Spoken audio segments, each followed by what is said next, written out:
Hello, everybody. My name is Amol Patel. You're watching Smoking Hot Coffee Show, where every day, Monday through Friday, 1 p.m. Pacific Standard Time, we talk to startup founders about their journey. I'm joined with... Hey guys, I'm Jeff Pelton down here in San Diego. And today we've got Thomas from Blossom.io.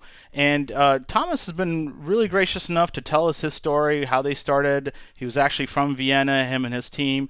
The itch that they were scratching, he basically built this product from the ground up without any funding. There are 3 software programmers and engineers, and as you can see from the screenshot, it's a beautifully designed product. The first thing that caught my eye is how beautiful and minimal it was. And the second thing that caught my eye was that it's really targeted and very specific for startups.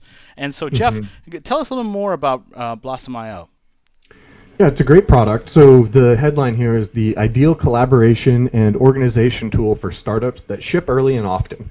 So as we said, this is a really great interview. Thomas and his team of 3 are developers themselves. They're scratching their own itch. They know this problem intimately. And like you said, it's just very focused on the startup and the small dev team or the design team that, like you said, about a pizza-sized team, right? Like a handful of people that need to collaborate on projects. And sometimes that's in an office together, or sometimes even virtually, where this might help even more. And they integrate with things like HipChat so that you can get all the notifications and rely on some of the tools you're already using. Right.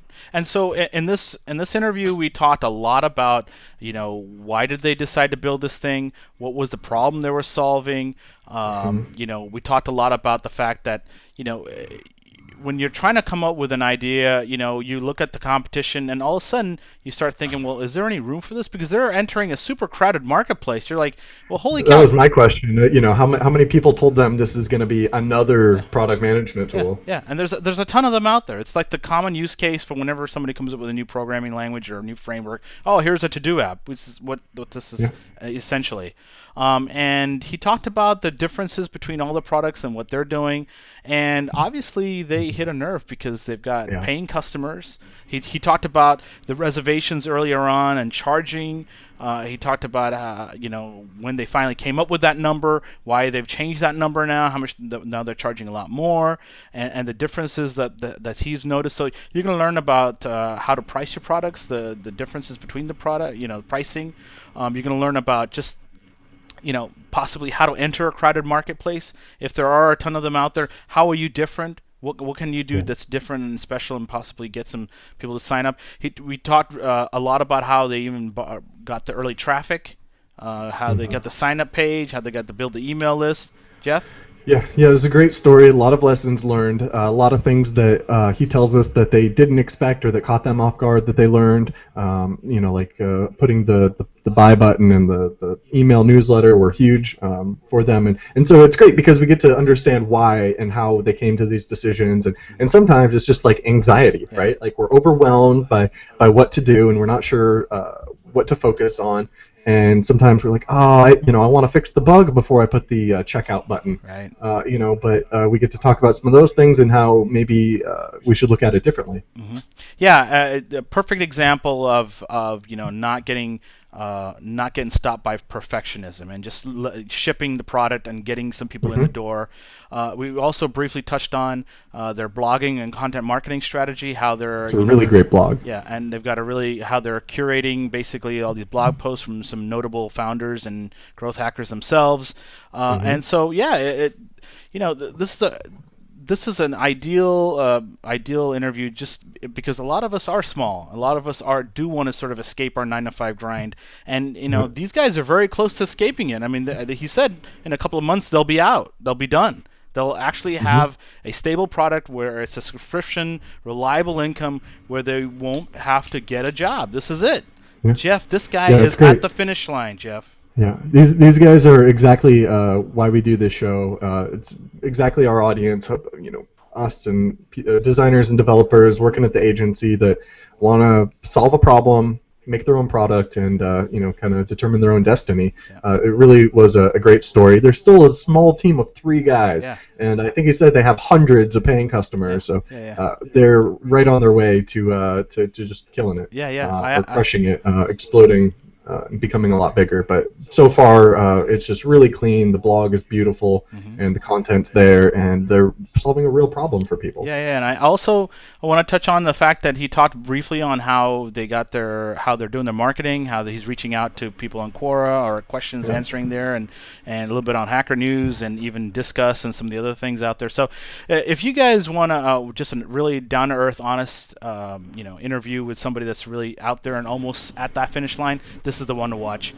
Please recommend this podcast and this show to your friends and colleagues at work. We do this Monday through Friday, 1 p.m. Pacific Standard Time, and subscribe to the show. Jeff? Yep, absolutely. Please go to smokinghotcoffee.com and find the subscribe button where you can find all of the channels that we published in. Yeah. And if you want to contact us directly, info@smokinghotcoffee.com. We received a lovely email from someone last week, and it made our year. We definitely would love to get emails from you guys, so please reach out to us. And with that, Absolutely. Jeff, let's cut to the show. Thank you so much for being on the show today, man. How you doing? Hey, great. Yeah. Thanks a lot for having me. Well, it's great to have you on the show. So, Thomas, I'm always looking at new sites and new services specifically targeted to internet startups, SaaS-based businesses. And when I saw your site, and I looked at it, and I looked at how beautiful, minimal it was, how well designed it was, the first thought I had was like, wow, what a lovely product. The second thought I had was like, they must have a good designer, on board. And then I dug around a little bit more, and it turns out, you're sort of the developer and designer. Am I wrong? Yeah, well, actually, Alan does most of the user experience and design stuff. Okay. You can follow him on Dribble. Okay. Dribble.com/AlanBerger. Okay. But I'm also very much involved with user experience stuff. And, Okay. yeah. It's gorgeous, man. Something that's important.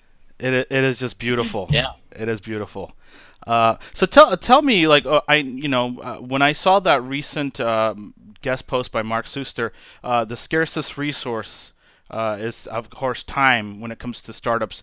Tell me more about how is that the main problem you're solving? What was the big itch? Where did this product come from? How long you been doing this? That kind of thing. Yeah. I think that's really spot on. I mean, time is the main resource that's lacking in a startup, and that's also the problem we have ourselves, that we're just 3 people, and it's more important to know what you're currently working on and in which order you do these things than it's not a problem of do you have enough ideas or do you have enough motivation or something like that. It's just drive. Time is the main issue, and cloning doesn't work too well, and adding more people kind of eases the time problem. But if you have more people, you have more ideas, you have more motivation, you have there's even more things you could do. Right. So I think that's the main issue we all face, and that's what we also try to support with the tool we have, that we try to nudge you in a way to if you add a card, you define why is it important, what are you actually working on, why are you trying to solve it, and you can add limits, working process limits. You can limit basically if you have 3 engineers, probably doesn't make a sense to have the engineers work on more than 10 things at the same time. Probably it's better to have them working on 3 or 4 or 5 things at the same time. Gotcha. So that's something we try to. I have to tell you, Jeff, you probably would agree with me. This is probably more than anything the biggest problem that all startups face is, of course, getting money. Having a great product market fit and all that stuff is very important, but figuring out what to do next is just the hardest thing, man. It's it's just chaos. It's every day is chaos. Yeah, how to spend your time, right? It's oh my God, what do you do? What do I do? You just feel overwhelmed, and all this. You got all this 50 internet feeds. You're fragmented. You got notification messages, all this stuff going on. How do you just solve that problem? It's so hard.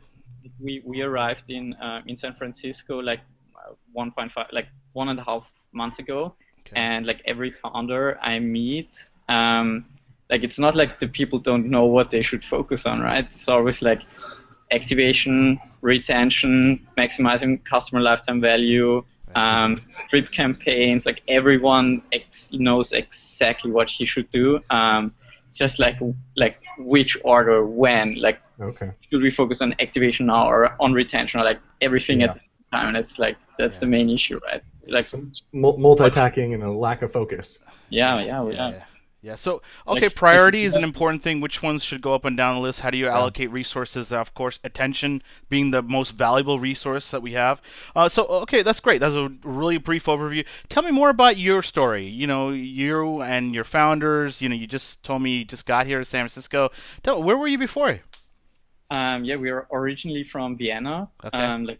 Immediately before we joined, where we started the SaaS project management tool we're working on at the moment, we were at a marketing agency, did like some Facebook marketing campaigns for Red Bull and like high traffic Facebook applications for big brands. Right. And basically, like the funny thing is like the struggle with time always was like one thing that like was very near to us. So we had like the thing is like you work on the Facebook API, like especially on the very early Facebook API, and you have like a huge campaign already set up to go live. So there's a hard deadline, like a real deadline, not like we should finish this by Monday. Right.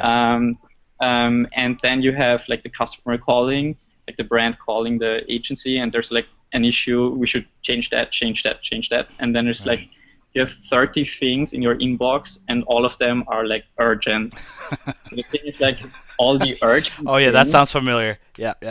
Not always are like the urgent things are not always like the most important things, because not only have you these urgent things that are new, you already have the things you've already decided to work on, right? That are also pretty urgent, because your like developer inbox is like we've used Redmine, and there's like every developer has its own inbox, right? And the inbox was in shades of red, because that's how Redmine visualized importance or urgency. There was not a huge difference between urgency and importance in Redmine. Gotcha. So that was basically like the main driver for us to say, okay, we need to create a tool that has no shades of red whatsoever. Okay. That is like the initial motivation. Very cool. So why come to San Fran? I mean, why not just do this in Vienna? I mean, of course, we know San Francisco is the heart of startups. What was going through your head? Did you leave because the company you worked for, you quit there, and you had this great idea? Okay, we need to go to San Fran to start this. Tell me more about that. So, in Europe, we really like Vienna. It's a great city, a high living standard. It's just like there's startup scene is growing, it's doing okay-ish, but you can just hop on a plane, and if you choose a place in the world that makes a lot of sense, like probably like West Coast, probably California, probably like San Francisco, like in that area. There's a lot of hubs. We've also been to London, Berlin. In the accelerator program we joined called Seed Camp, we did a US tour, and we've been to New York, we've been to Seattle, to South by Southwest, like to like a ton of places. But San Francisco, for some reason, was the one that no, hold on. It's not for some reason. The energy in San Francisco is it is ton of product people there. It is everywhere you turn. It's somebody doing something that's startup related. No question about that. And you're surrounded by your customers, right? Yeah. That's spot on. So over 50% of our customers are in the US, and most of them are on the West Coast. So we have companies like Netflix, Facebook, Twitter, Apple, and there's like some of them are like worldwide, but a ton of the product people, they're on the West Coast. Okay, so let me get this straight. So is it just you and two other guys? Am I wrong? That's true. Yeah. Okay, and you've got a product that's already launched, and you've got paying customers. Paying customers, yeah. Wow. Real revenue. Well, congratulations to that, my friend. Thanks. That is not easy to do. So Yeah. tell me about that journey. Okay, so you have the problem. You're like, okay, we need to find a way to allocate, attention of startups. This is the biggest resource that they have. did you put up a landing page? Did you get a bunch of traffic to the landing page, and then based on those signups, that's when you started building it? Did you have mock-ups? How did you go about like actually making it in the very So beginning? the really early beginning basically was a landing page, like you said. It was like a very, very, very like scrappy landing page. Okay. Basically, just was an HTML index HTML page with Right. like a few bullet points Bullet that points. basically said, we don't want a product management tool like that. We want another product management. But Okay. it didn't look anything like what we have now. No screenshots, nothing. There was like a bonsai, like a cherry blossom bonsai tree that my brother draw, Oh, okay. and they looked like very simple. Okay, gotcha. So this is more like the philosophy and maybe what you didn't like with the current Exactly. project It was management like software. no shades of red, no urgency, no importance. Okay. Not an easy way to add 1,000 tickets, something Okay. like that. I like that. I like that. I Nice. got you. So, So you were differentiating yourselves from what was out there so that you could draw some interest Yeah, for the but problem that you were sharing with other people. Right, and it's easy to say that in hindsight that was a really good idea to do blah blah blah, but was more like on accident actually. Right. Well, okay. So I'm gonna we're gonna step through this a little bit. I want to get the timeline here. So, approximately when did you put this landing page up? Are we talking about a year ago? Several months? It was I think it was like 2011, Okay. around April 2011. April 2011. Are you still in Vienna at this time? Or are you still floating around the world, different accelerators? Being in Vienna, working like day to day, working on at the agency. Gotcha. marketing. So you and your buddies, you guys are working at this agency. You're tired of like your inbox being all important. You're like, what the hell? This somebody's got to fix this. And then you Can't get all this be at idea. You guys maybe having a lunch, maybe you guys having a beer. You guys are sitting around. Did you start sketching out some ideas, or did you come up with that list? Yeah. How did that happen? So we basically like probably I probably took the lead and said like, guys, we're software engineers, so we can build this our own, Yeah, right? yeah. We Oh, That's right. right. Yeah. for someone else to build That's it, right. and if no one likes it, then it's like the worst case is we have a tool that we like. For yourself. Okay. Worst Gotcha, case gotcha. is worst So, case. so worst case. here we go, Jeff. Here we go. A developer scratching his own itch. What do you think, Jeff? Absolutely. Yeah, it's the best kind of product that we like to see. Because so you guys used your own, who did the product, the first version of the product? Did you guys just come together and say this is The initial code base, or like I wrote the very initial code base where it was like very, very scrappy, and then I tried to like convince Alan and Nick to add on the things that they think should be like better, right? So it's like it was an easy way to involve them, because it's like if you're like it's like you write an article together, everyone can like contribute and write, because all of them are coders and front-end engineers. Gotcha. All right, so we're looking April, back in 2011 in Vienna. You start working on this thing. At what point did you put up the landing page? Are we talking June, July, August? Do you remember? Landing page was like up before we said we should create actually a product or a company around it. Gotcha. It was basically, Did you have an email, like an opt-in or anything at that time?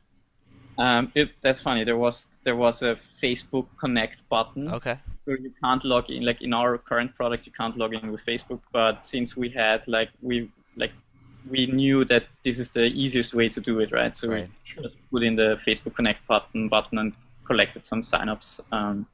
Yeah. Very cool. So how, in those early days, how did you get the word out? Did you just email this landing page to several blogs? Like, what did you do? We tweeted in our on our own Twitter account. Yeah, but your personal. back then we only had like a couple of hundred or like 100 something followers, and probably not our ideal target audience. No emails. We should have put up there's a ton of things that I would do different. I know. So You're looking back now. You're like, we should have did this. We should have did that. Right.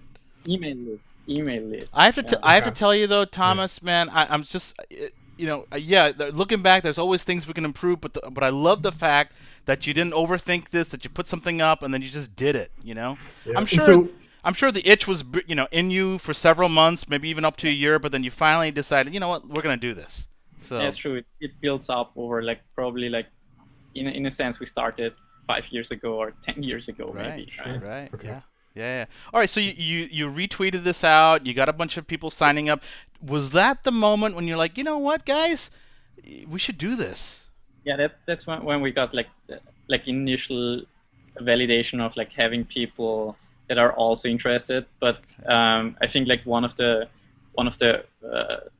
like key moments was meeting meeting Andreas Klinger, which is a friend of us, over a beer and just like pitching him on like how would this be if we would build this project management tool? Like, Right. would you like it and stuff like that? Like, Right. And then we kind of like the conversation went into like what he doesn't like with his current tool, and then we found he Ah.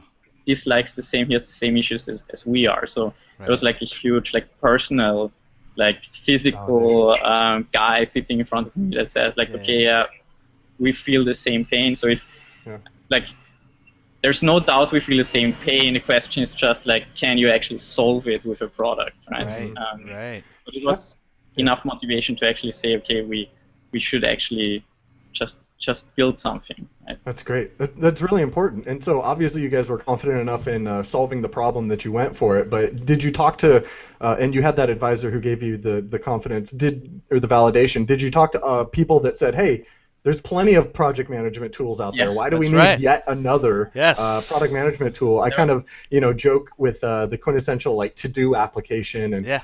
I've definitely never been happy with a to-do app that I've used. So it's I've got the same itch. How many people told you, oh, you're just going to build another one? Yeah. You Come know, on.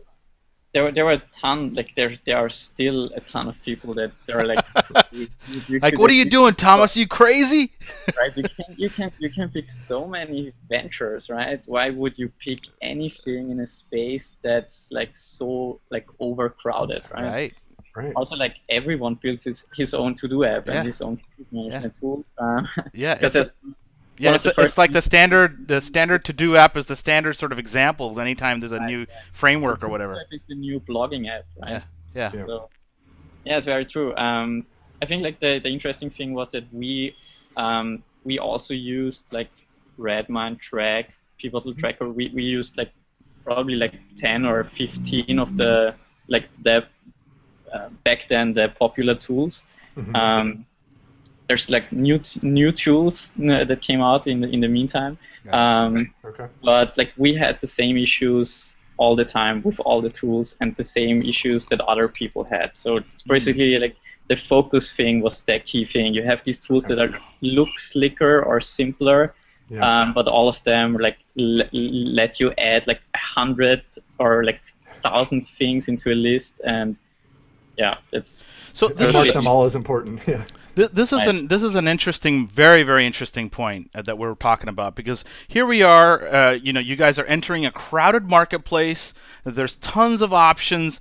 Why would you want to go in? And you're saying that despite the fact there's all these solutions, none of them solve this one specific problem that was a big problem. yeah.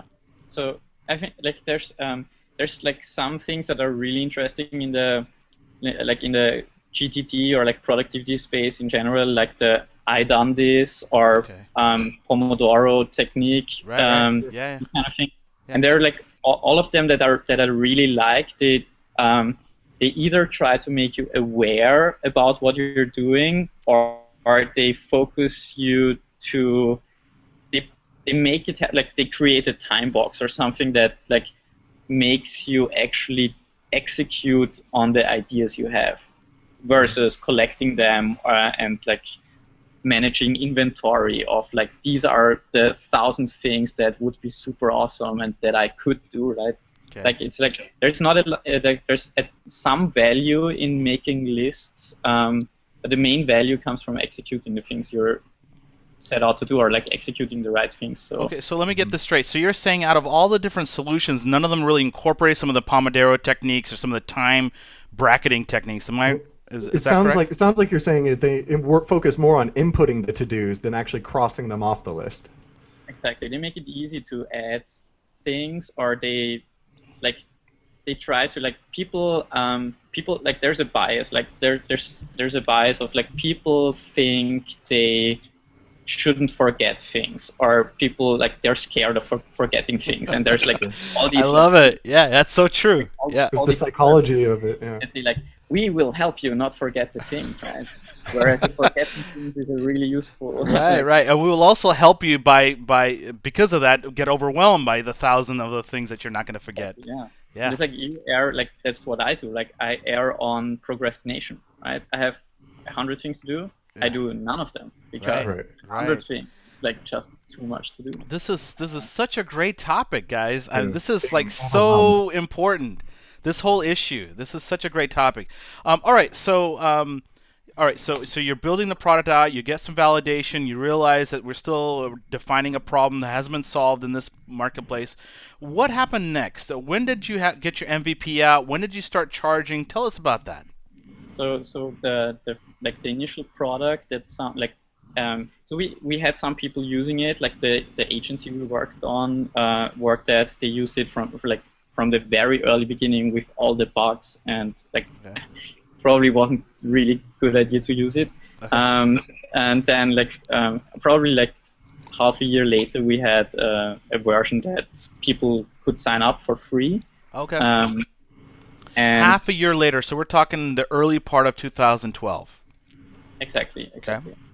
And then like in the very early 2012, we went on the accelerator tour to see all the startup hubs. Okay. And after the tour, it was like around summer last year, summer 2012, we started to charge money, which was one of the key moments that it's like having a mailing list on the landing page was a good idea, and charging money was another really, really good idea. I know. Both of them. Oh my God. Okay, I'm sorry to interrupt there, Thomas, but this is huge, man. Charging money. This is a scary time for a lot of developers. Developers are, they tend to like open source. They tend to like things that are free.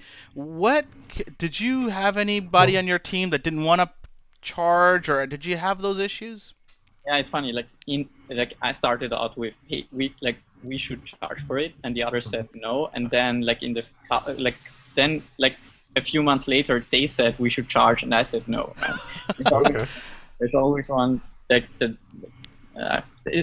I see charging money is like one of the main tools you have to getting to product market fit faster, because it's kind of like a magnifying glass in a sense. Yeah. Because if you charge money, that's a huge barrier for people. You will what we found is just charging something. We just charged $9 because we basically made that up. We say okay, what should we charge? Right. I don't know, $9. Okay. And then what happened was that the feedback, the signal to noise ratio for feedback, got incredibly better. Before that, we had people who write software to create products, right? But we had people who use our tool to manage moving from one flat to the other flat, which is kind of cool. Okay. But we got different feedback from that target audience, which was not our target audience. Okay, so charging money really helped the users that were serious about their product, serious about helping solve their problems. They really started giving you good feedback, and as opposed to some of the free feedback you were getting. Am I getting that right? Yeah, right.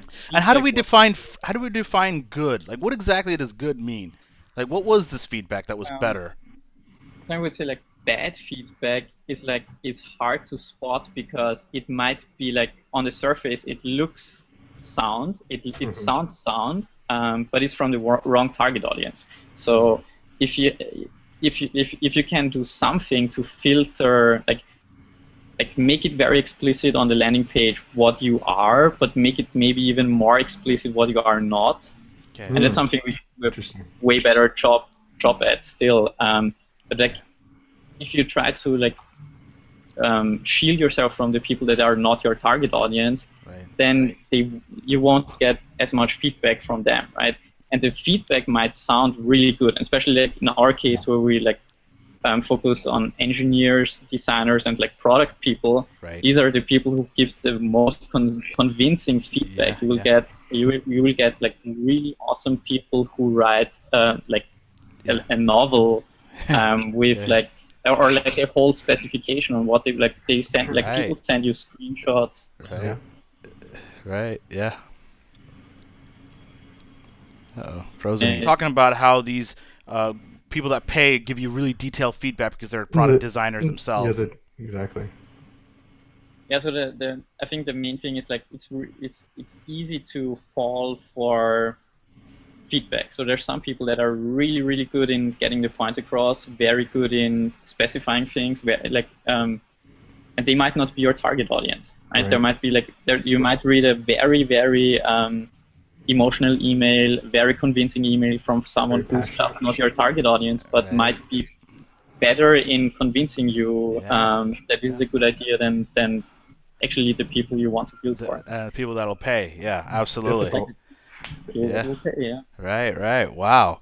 Okay, well, so let me go back to when you guys decided to put the charge button, the pay button on your website. I mean, can we safely say this was like one of the things on your to-do list that you guys struggled with the decision? Like, you said that it was 3 versus 1 and then 1 versus 3 or whatever, or back and forth. Exactly. How did that influence, given your guys' lean product management styles, did you kind of recognize like, oh crap, like it's better that we cross this bridge sooner than later? Like, how'd you look at that? Was it a focus problem, a timing issue, or?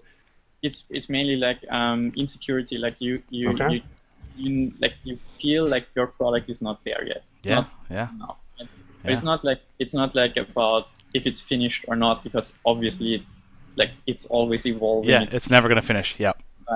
So in that sense, like just getting out of that mindset, and like first thing was like understanding that you're biased in that way, but then like internalizing it and then convincing you yourself and all the other people involved. There's like that took it is really tough. It's really, really tough. Yes, but I just wanted to mention it because it was so important, obviously, like you're saying, to get the real feedback and not just the fluff feedback. And we met with like founder friends that like went through the same thing. Like they're also in SaaS. They're like charging was a really good idea, and then you're like you have coffee with them and you go home and you're like, yeah, charging is a really good idea, and then the next day you're like, yeah, but it's not ready and we should select at least the other feature and then we can charge. And then there's a bug, we should fix that bug. Right. Yeah. It never ends. Yeah, absolutely. Well, let's say worst case scenario.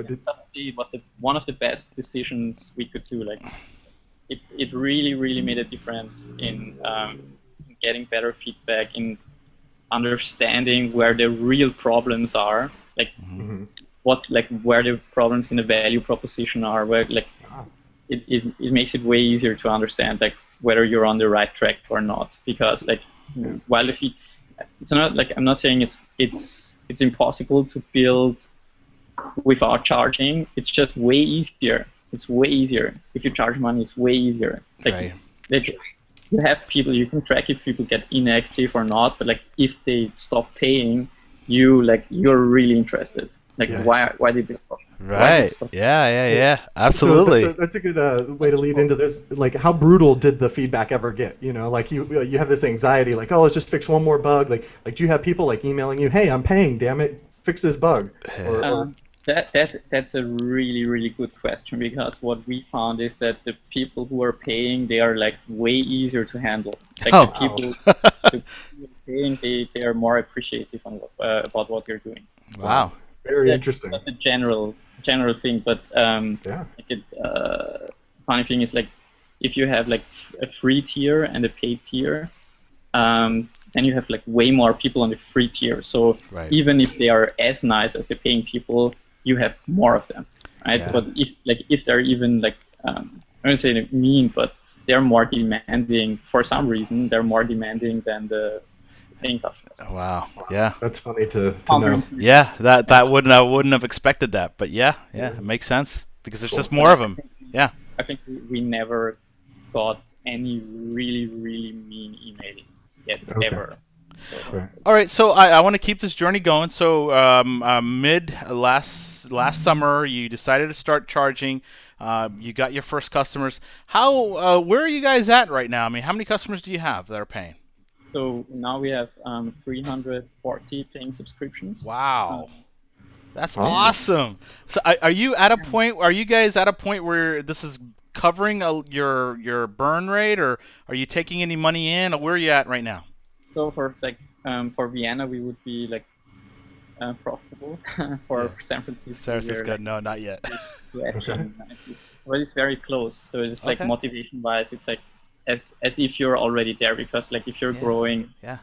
20 to 30% revenue per month, that's it's like you're no longer that worried. Do you? You're no longer that worried. Let me ask you something. Have you gotten the criticism from maybe other folks that are close to you that maybe you're undercharging? Maybe $9, maybe it should be like $25 or $19.99. Because honestly, for the people you're dealing with, you know, they tend to make pretty good money. I mean, That's why we changed the price Oh. last week for oh, there it is. we upped to $49. And it was a good idea. It was a good idea. Okay. So in hindsight, it's like the thing with pricing is like it's inherently changeable, so you can't change it, Yeah. right? Yeah. There's like the downside. Like so, if we have like a ton of users that are paying $9 per month, okay, they won't be like so. When we raise the price for new customers, we grandfathered everyone in. Right. So even if charging $50 would have been a huge mistake, we wouldn't lose all our revenue. That's like it's a subscription. So like Right. we even had people that saw like, oh, you raised the price now, like can we like reactivate our like old subscription? Ah. So it's like, the thing is like what I'm trying to get at is the downside. There's almost no downside. Yeah, almost Like, no downside. Yeah. Yeah. downside is so you get a lot of information, like what's the price sensitivity. You get a ton of information. The downside is just like you might cap your future revenue growth. Right. Right. But So I'm assuming. Sorry to interrupt, but have you run the numbers? Like, what is the number of people or visitors to the landing versus the conversions now with the new price? So right now for us, it looks like the revenue growth is a bit better than before. Okay. Wow. It's not like it didn't change much, but like it didn't change much in terms of revenue growth, Okay. which is good. So we didn't lose anything. We did a bit better, Okay. but it's like hard to say. It's still early, right? So, but is it fair to say if there isn't a ton of change in revenue that maybe you should lower the price and just get more people in? Would you favor more people versus less people? What do you feel? Exactly. So we think like I think the main information we learned is that the price like there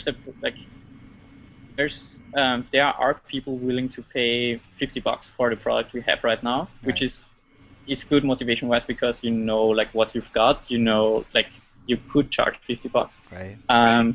And it's a good like but still you know there's more people who are willing to pay $9, right? Yeah. So that's a good indication that segmentation makes sense. Like have something like have a version of the product that is okay for the people who were willing to pay $9, but also have a version that's better for the people who are willing to pay, like help people to pay you what the value is they're getting out. Yeah. Or maybe they're just early founders and they don't have a lot of money or whatever their issues are. Yeah.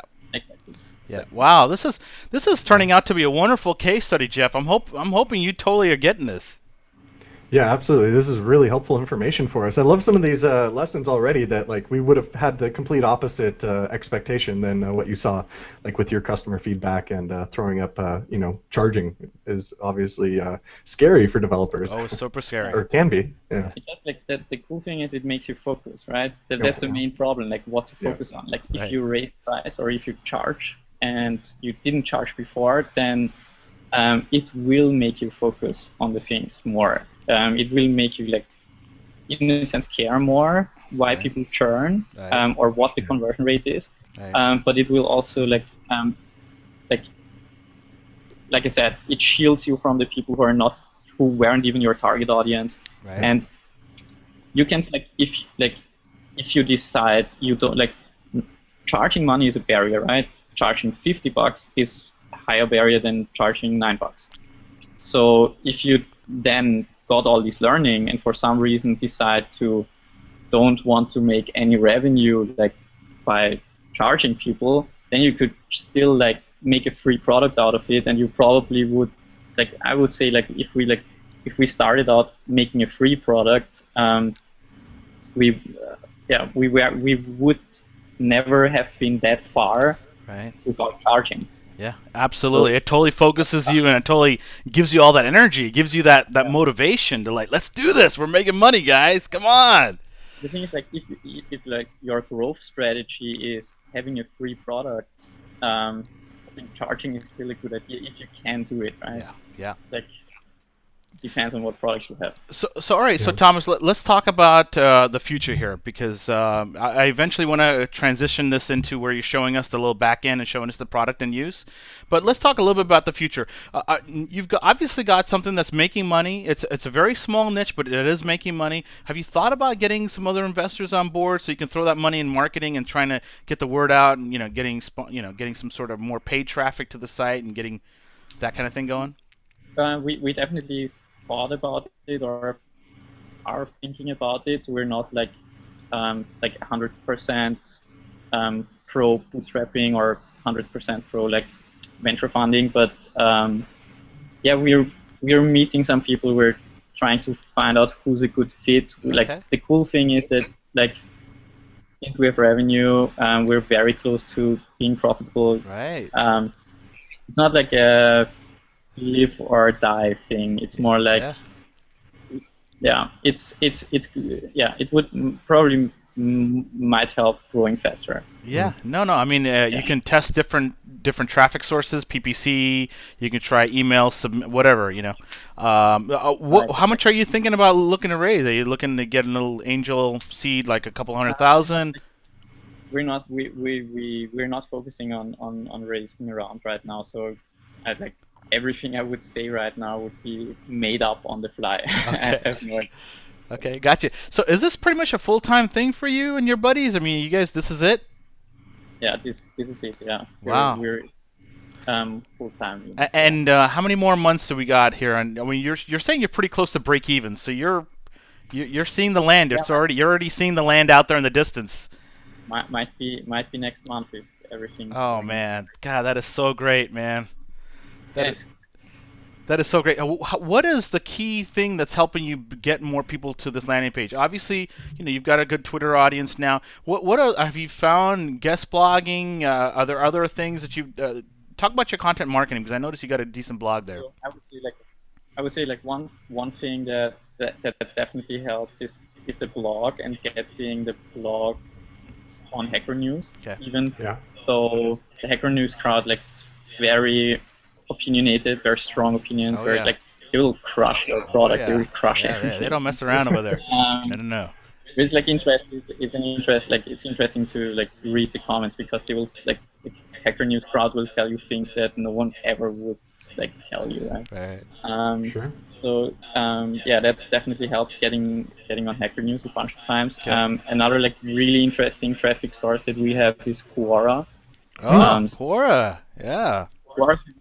Quora only sends a fraction of the traffic, but it's one of the traffic sources that generates the most revenue. Right. Yeah, high value. Yeah, high value. Yeah, super high converting. And it's super targeted traffic, because they're doing a really good job in SEO. So if you have a problem in product management, in software development, or something like that, you will end up on Stack Overflow or on Quora, on all these Q&A sites, because they frame the question. The main key thing is the headline, and it's phrased in a way that you would phrase it. It's not a smart headline that tries to grab attention. It's actually the question you're looking for. Okay. And then you have the interesting thing on Quora is that if you try to do content marketing in Quora, there's not a not a ton of risk in there, because you go through a question that you know is your target audience, then you see there's 500 people subscribed to understanding what a good answer is. And even if there's already a good answer, you can still answer, and your answer will be delivered to their inbox. Right? They will get it in. Yeah. So they get notifications. Yeah. Gotcha. So there's actually people subscribed to the that problem. To the question, yeah. Right. So you can look up all the questions that are interesting in your space and just pick the 5 ones that have the most subscribers. Gotcha. Wow, that is such a great idea. Yeah, I love that. I know, Jeff, you've been exploring that a little bit. Yeah, absolutely. I mean, we've got so much great content from the entrepreneurs we've talked to on the show. We've started kind of plugging in on some of the Quora answers where we just have perfect answers, really, and in YouTube form. But so it's great. You're just going on Quora and just looking for questions, people that are having the same problems that you were having and are solving with Blossom. You're also doing this on Stack Overflow, or does this apply to all Q&A, or Quora is really doing the best job? I think Quora works for us because our audience is there. Stack Overflow probably less, and probably it's harder to plug your solution on Stack Overflow. It's more technical, yeah. Right. Probably Stack Overflow crowd wouldn't like that as much. Right. But another interesting source was Discuss. Discuss. Okay. The challenging thing with Discuss is that it's hard to attribute where the traffic actually came from. So we only see that Discuss is the referral. So we then try to figure out where the people came from tweets about things. But Discuss is, for some reason, it's almost as high as Quora. Wow. Well, that's good to know. I had to tell you. So those are mainly blog comments, right? Like people that put Discuss at the bottom of their blog. Yeah. Exactly. It's blog comments. So it's probably either people recommend. It's hard to actually really know. But a few things we've seen is people plugging our product, people writing about something, and then people propose solutions.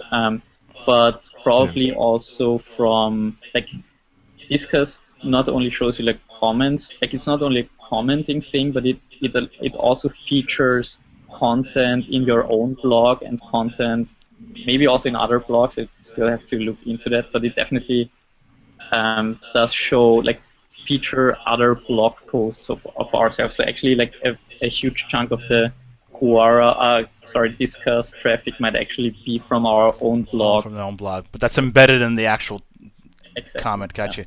Well, I have to tell you, Thomas, this sounds to me like this is kind of low-level guerrilla tactics, non-paid content marketing. How much time do you spend on this? Do you have one of your guys to spend 4 or 5 hours a day on this? Do you just are you separating it out? So you handle Quora, or maybe somebody else handles the Hacker News thing, or how do you guys divvy up that responsibility? It's a brilliant question. So what we do right now is that I do most of the marketing. It's a focus thing, because if one person writes goes to more phrasings and stuff like that, it's just probably more efficient. Okay. But yeah, it's we decided that one of us, all of us are engineers, 3 engineers, so one of us needs to sell the product. And so I have to tell you, Thomas, it's great that you're doing this, but it's a lot of work, man. I mean, how much time do you spend on this?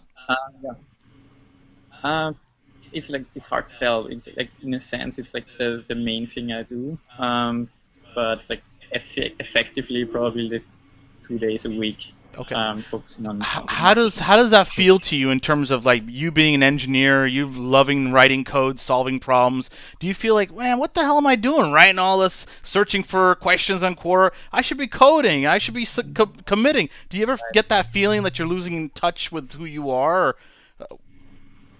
I would say I feel it every day, because I really like to code, and I'm really curious about our tech stack and the Dart programming language, and there's a lot of things that I really like to play around with. Yeah. But I think the main challenge was more in the beginning. In the beginning, I really thought it's not the best investment of my time, but I think by now it's pretty clear that if you have 3 engineers and that's the whole team you have, then not all of them should do engineering. There's like you need to have someone figure out like marketing and how to like reach the target audience and sell the product. Yeah. Well, yeah, I think you've done a tremendous job of, with your blog. Absolutely. I mean, for not being, let's say, a professional or an expert at just that, tell me how, let me just say, you've got some guest bloggers on your blog, right? The most recent post was by Mark Suster. Yeah. He's huge in the news. He's got a podcast, and he's big in the LA area. You got Andrew Chen. I know. He's got Andrew Chen. So, it's like it was fairly easy to reach out to them. So we like, I think like the first guy we contacted was Todd Secretoti, who like I saw a LinkedIn post. Yeah, founder of Brightroll. I mean, yeah. And I saw a LinkedIn post by him, and it's like that was a really cool post.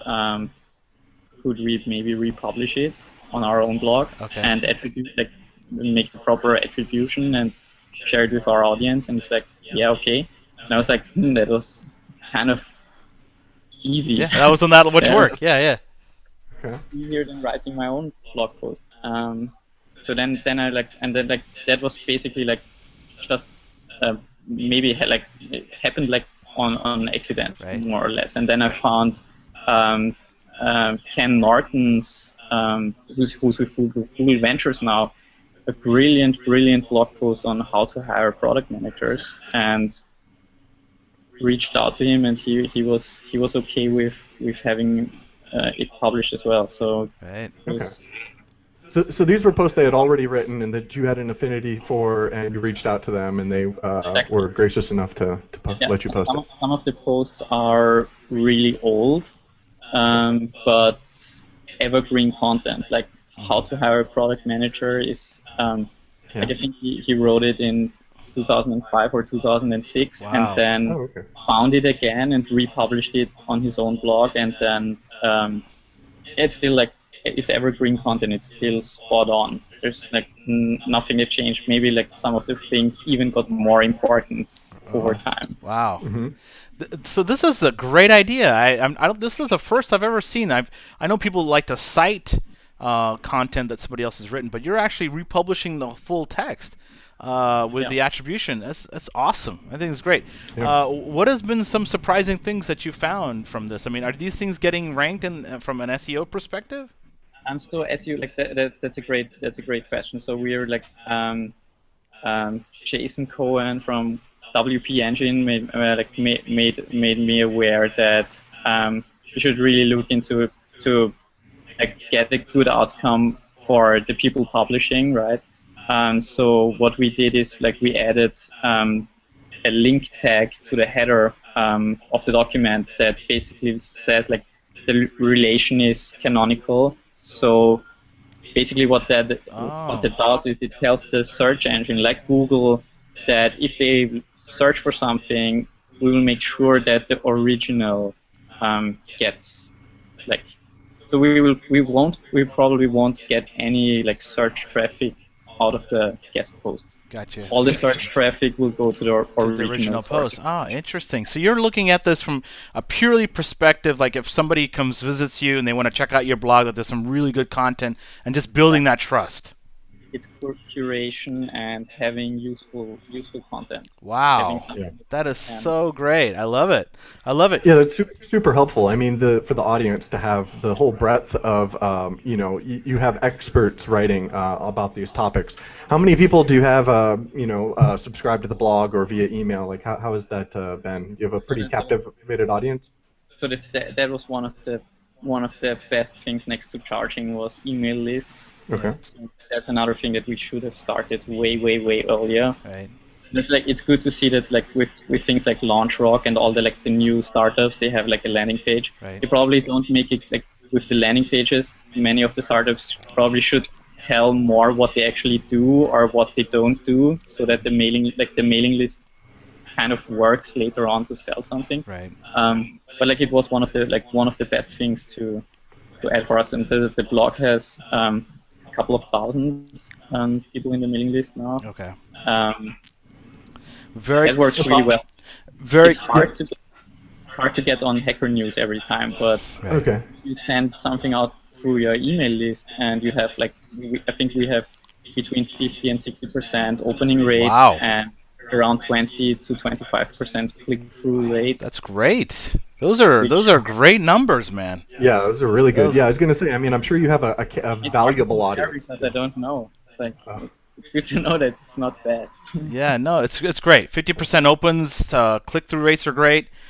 So really briefly here, can I give you a suggestion in terms of another? I mean, I know that you're probably getting 50 ideas to what to market, but I notice there's in LA where I live, there's some big meetup groups that meet, and there's a lot of product managers, a lot of designers and developers in these meetup groups. It might be a good idea for maybe you guys to reach out to some of the guys that run some of these meetups and possibly. That's a great idea. Yeah, I think like grassroots, going to the meetups, like that's one of like we attend some of the product meetups. We should probably go more often because there's like for example like you get some user feedback through emails or from user voice and stuff like that. You see some we track events like with Kissmetrics, we track like engagement, but like if you can actually like talk to people who are in the space, who are really knowledgeable about product management, it's very spot on. It's very good. So low hanging fruit. Yeah, absolutely. You might be able to get some hackathon teams to try the product out too, like over a weekend. That might be interesting. If you ever need some free premium signups in the front door. Yeah. Absolutely. Yeah, we sponsor some. We sponsor some some hackathons and some events, but I think we should do that more as well. Yeah, absolutely. It's a good reminder. It's a good idea. Good reminder. So, really briefly, Thomas, do you mind sharing your screen and just doing us a quick walkthrough through Blossom? I'm putting you on the spot if I can figure out how to... Okay, so on the left there's a screen share, and you can specifically pick just one window in your desktop. All right. Let me make a new window. Yeah. Yeah.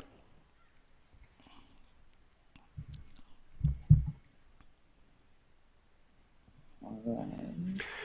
When you're getting new teams on board, are there any migration tools, or do you find anybody making mass migrations from other products or anything like that? So right now we don't have anything like that, but that's also something like that people are looking for. It's definitely a good idea. It's something that we're thinking about, just didn't get around to. There we go. Yep, I can see your screen now. Do something. Okay, cool. So that's basically like an overview where you have like different projects. Okay. Like every project is like a stack with a screenshot. Oh, cool. Then we can like drill down to like a specific project, and you have like different stages. There's like I love that. Proposal, implementation, validation, marketing. I dig that. Exactly. Yeah, there's like some activity, like involve people. Wow. Very clean. This is really beautifully done, man. Yeah. Thanks. there's a screenshot about like a proposal about segment. Okay. Oh, very cool. How it could look like with trees. Right. Very nice.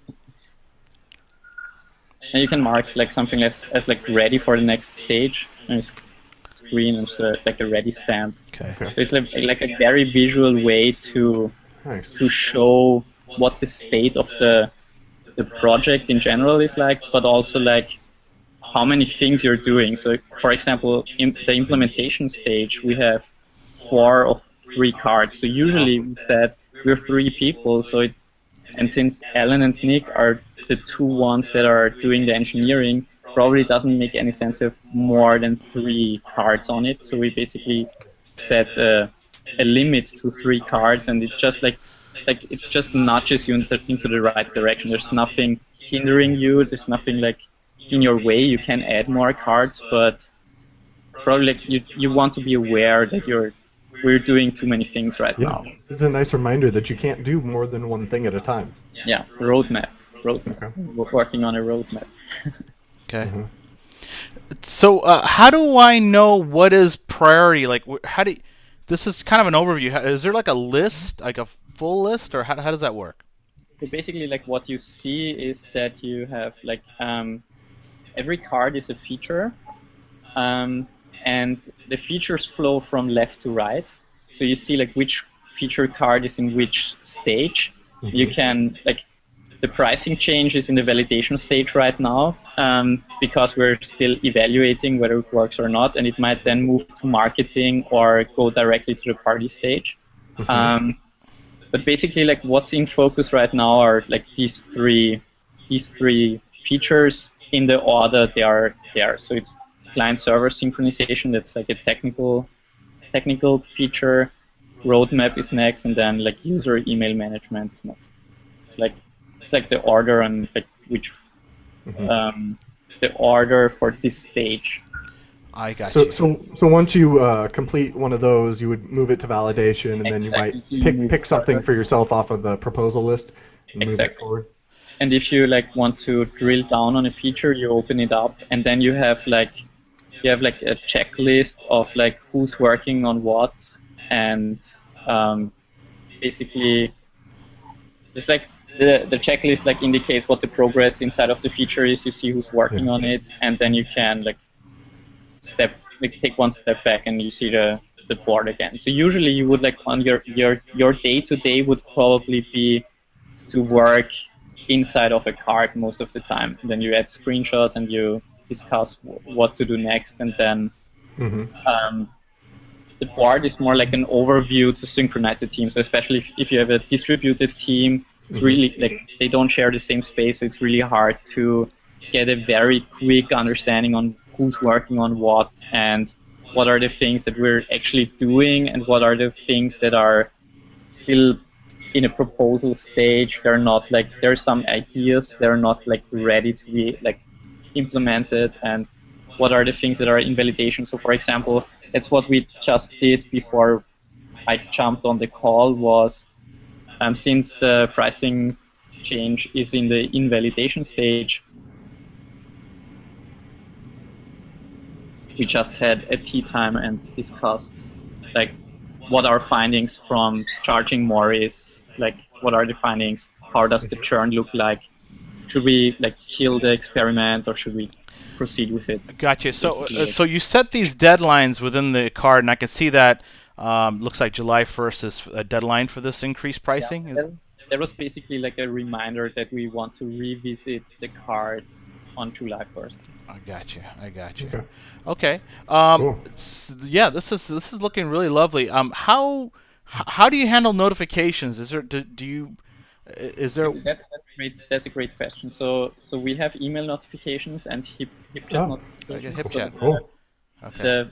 The board basically is connected to HipChat, and if like I move this card to marketing, we will post that to the HipChat room, and everyone gets notified. Or like if I mark this card as blocked Okay. because there's a problem with having 49 bucks, then will be indicated on the board. But also there's an email going out, and there's HipChat. Wow, a very HipChat nice, notification. very nice. So why integrate with HipChat? Why not just build your own sort of little small chat thing? Yeah, that's that. Basically, it's just our pragmatic way to say like HipChat is a really good tool. It's really good in like for distributed teams. It's a great chat application. It's supporting all the platforms. Okay. We would probably not be able to do that in a short time frame. Right. So we just integrate with whatever people are using. So another thing that's coming up is we're working on an integration with Bitbucket and GitHub. Ah. Okay. Like we probably can't build GitHub overnight, but people are using GitHub and it's in their workflow, like chat is in their workflow. So Right. just like tightly integrate with the things that people are already using. Nice. Yeah. Gotcha. Yeah, HipChat's very popular with the developers and such. How I used to use Track. You mentioned that TRAC, an open source kind of project management thing. One of the nice things was it was tied to our source repository. How many people are demanding that feature? Is it I mean, And for you guys, right? You guys are eating your own dog food. I mean, do you think it's really that necessary to be able to link to your source code, or is it maybe even dangerous? Or It's a very highly requested feature.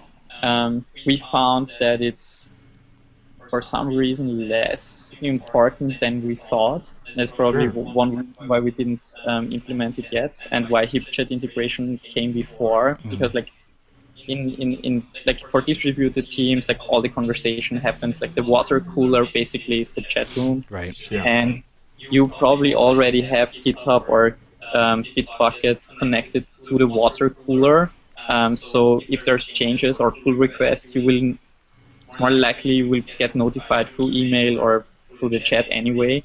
But there's still like some cool things you can do with integrating your issue tracking, your source code management with issue tracking. Yeah. Wow. Okay, so I guess that's a question. Do you guys use this for your own issue tracking as well? Because I know sometimes, like dealing with the bugs and you have to reproduce the bug and it's a whole process. Yeah, we have another board that's more like for defect. Okay. Okay. Cool. And but yes, there's some people that would have the defects or like the bugs on the same board. It's like it's not very restrictive. It's not very opinionated. Gotcha. Cool. It's really like a whiteboard with cards on it. Right. And so, correct me if I'm wrong here, Thomas, but the key thing that you guys have tried to solve, which is the overwhelming amounts of to-dos, you guys have basically created a limit for each stage. I can only add 5 cards or 10 cards. Am I wrong? So yeah, the limit is optional because we want to don't force you into something, but it's one of the key aspects. Yeah, it's also like the reason why the cards are big. Like some people say like the cards are so big I can't add 100 of them, and we're like probably shouldn't add 100. Right. So that's like, the idea is to have working on a handful of things, having like projects that are like our product teams, like teams that are like not 30 people or 20 people, more like two pizza-sized teams. So we have like 5 to maybe 8 people in the same team. So if you have 5 to 8 people, you're probably not working on more than 5 to 8 things at the same time, or maybe not more than 10. So there's like inherently a limit on what you can do. Okay. We want to visualize what you do, not what you should do or could do. It's more like what's actually happening. I love that. And I love the hip chat thing, so you can see sort of an activity list going on. That's really great. All right, well, I tell you, it's been really great having you on, Thomas. You've given us an overview of your product, told us your history. I'm especially amazed that you guys bootstrapped this, and you did this without any external funding. You guys are almost breaking even. You guys are almost profitable. It's an inspiration, man. Yeah, it's like it's a good ride so far. Well, if you don't mind me asking, how old are you, man? Because you look like you're in your mid-20s. I'm 27, I think. Yeah. Look at that, man. You got a subscription model. As long as you don't mess it up too badly, you can have a very, a nice, comfortable situation to build this product out and maybe go into other areas. Where do you see the roadmap? A year, year and a half down the road. What do you want to do with this thing? So basically, I think right now we want to double down on the things that work. So double down on the the user experience. There's still things we can do better. There's integrations. I think when you're in SaaS and you do some B2B things, integrations are the low-hanging fruit in terms of you have really good announcements you can make. So there's a lot of eyeballs, and it's good marketing-wise, but it also increases the value of your product. It's a dramatic increase in value. So if you have someone using HipChat and our tool and they integrate, that's better. If it's way better than if they had our tool and HipChat and they wouldn't integrate. Okay. So it's an easy way to make your product better without cluttering the UI too much. It's not integrations add some complexity product-wise, code-wise, and stuff like that. But usually integrations add less complexity than other features. So if you have to if you think in a sense of what should we do next, right? Yeah. I think integrations in B2B, if you're in SaaS, that's a good thing, because it's like usually it's easy to do. Right. You have a huge announcement to make. Yeah. The product value gets up, complexity stays the same. So Right. that's what we're doing right now. We're focusing on the integrations. Gotcha. Nice. Yeah. Yeah, have import from Basecamp and all that kind of stuff. Exactly. We had Zapier on the show, and If Then Then That are super hot right now, really building on the backs of all these software as a service on the net, just kind of connecting you. They're basically, they understood that automating and adding integrations is like something that everyone wants to do. Yeah. And they basically build a backbone for that, or like the infrastructure. Yeah. Yeah. It's not terribly sexy, but it sure is a problem. Yeah, I could see a ton of people now trying to import their existing crappy product management tools into yours, and that's kind of what Zapier told us. They play off that search engine game, and I mean, there's just tons and tons of people looking for those sorts of. I love these like infrastructure, like developer focused SaaS businesses. So like, just let me plug URL to PNG. URL to PNG. Why don't you bring that up, Jeff? That's like and that's like a service we're using. We're very happy customer of. So if you like all the projects you've seen, like the project screenshots, basically the feature we have is you type in a URL. Okay. We send the URL to PNG, and we get back a screenshot. So they basically screenshot web apps. Oh, very cool. And that's like something you could implement yourself, right, but it's probably not the core value of your product. And so it's like one of these like Zapier, like if this then that, maybe like less if this then that, but there's like it's in the same like I would say like in the same space, in a sense that they build infrastructure where you can build cool things on top of, where it's like having Lego bricks that you actually can plug in. Yeah, absolutely. Well, so I guess that do you guys have an API yet? Not yet, but that's a great question, because we want to be a brick as well. Yeah. So. Yeah, I mean, I want you guys to be a supported service on Zapier. Yeah, absolutely. Yeah. Wow. Well, I tell you, Thomas, it's been really great having you on today, man. I look forward to maybe catching up with you in a few months and seeing how things are going. Hopefully by then you're profitable. You know, are you guys looking for anything? Are you guys looking to hire anybody? Is there anything that you want to ask our audience of? I just want to say like thanks a lot for having me. I've seen some of the talks of the interviews already, and like, I really love what you're doing, and I can't wait for like the next one. Like maybe you get the URL to PNG guy. Yeah. Absolutely. We'd love for you to suggest people that we should have on the show. I mean, our audience is really going to love this episode because it's right up our wheelhouse with, you guys are developers and scratching your own itch and building the product. Our audience, and Amul and I are the same people, trying to have the skills, designers, developers that want to get out there and work for themselves. And I think you guys have really shown us that it's possible. Absolutely. And not even like super crazy, right? You just solved a problem that you had. You weren't like, trying to build a rocket ship or anything. Yeah. SaaS is pragmatic. Yeah, absolutely. And before we leave, actually, I do want to leave you one other thing in our audience. There is a service, Jeff. You want to pull this up? I think it's called LaunchBit, I think that's it. LaunchBit.